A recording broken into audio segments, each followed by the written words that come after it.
নির্বাচনের ক্ষণ যত ঘনিয়ে আসছে রাজনীতিতে উত্তাপ ততই বাড়ছে। বিশেষ করে নির্বাচন কমিশন ইসির ওপর বিএনপি জামাত এনসিপির অভিযোগের চাপ ক্রমেই বাড়ছে। পোস্টাল ব্যালটে ধানের শীষ প্রতীক মাঝামাঝি রাখা, দ্বৈত নাগরিকত্বের অভিযোগ থাকা প্রার্থীদের প্রার্থিতা বহাল বা বাতিল করা, লেভেল প্লেইং ফিল্ড তৈরি না হওয়া, পক্ষপাত আচরণ, জাতীয় সংসদের আগে সব ধরনের নির্বাচন বন্ধ করা এবং পরবর্তী সময়ে শাহজালাল বিজ্ঞান ও প্রযুক্তি বিশ্ববিদ্যালয়ের ছাত্র সংসদ সাকসু নির্বাচনের অনুমতি দেওয়া সহ বিভিন্ন ইস্যুতে দলগুলোর মধ্যে মতভিন্নতায় এ চাপ তৈরি হয়েছে। এছাড়াও দলগুলো ইসির নিরপেক্ষ কার্যক্রম নিয়ে প্রশ্ন তুলেছে।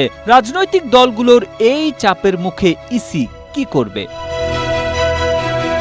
নির্বাচন বিশেষজ্ঞদের মতে ইসিকে নিয়ে এই অভিযোগ ও পাল্টা অভিযোগের ইতিবাচক ও নেতিবাচক দুই দিকই রয়েছে। তাদের মতে ইতিবাচক দিক হচ্ছে প্রতিদ্বন্দ্বিতাপূর্ণ নির্বাচনে এ ধরনের অভিযোগ পাল্টা অভিযোগ থাকবে, আর নেতিবাচক দিক হচ্ছে কিছু গুরুত্বপূর্ণ অভিযোগ উঠছে যাতে ইসির গ্রহণযোগ্যতা নিয়ে প্রশ্ন দেখা দিচ্ছে, এমনকি সংসদ নির্বাচনের গ্রহণযোগ্যতাকেও প্রশ্নের মুখে ফেলতে পারে বলে তারা মনে করেন।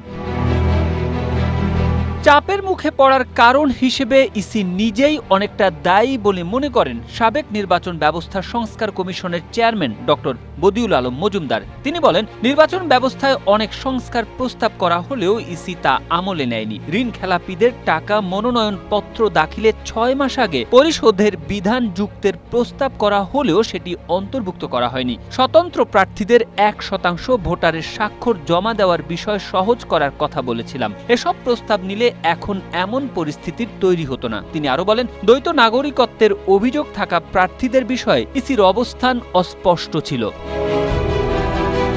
অবশ্য রাজনৈতিক দলগুলোর অভিযোগে ইসি চাপে নেই বলে মন্তব্য করেছেন নির্বাচন কমিশনার মোহাম্মদ আনোয়ারুল ইসলাম সরকার। সোমবার সাংবাদিকদের তিনি বলেন, ইসি কোনো চাপে নেই, সবাই ইসিতে এসে নিজেদের অভিযোগ পরামর্শ জানাচ্ছেন, এতে কমিশন সমৃদ্ধ হচ্ছে, ছোট সমস্যার সমাধান করে যাচ্ছে কমিশন।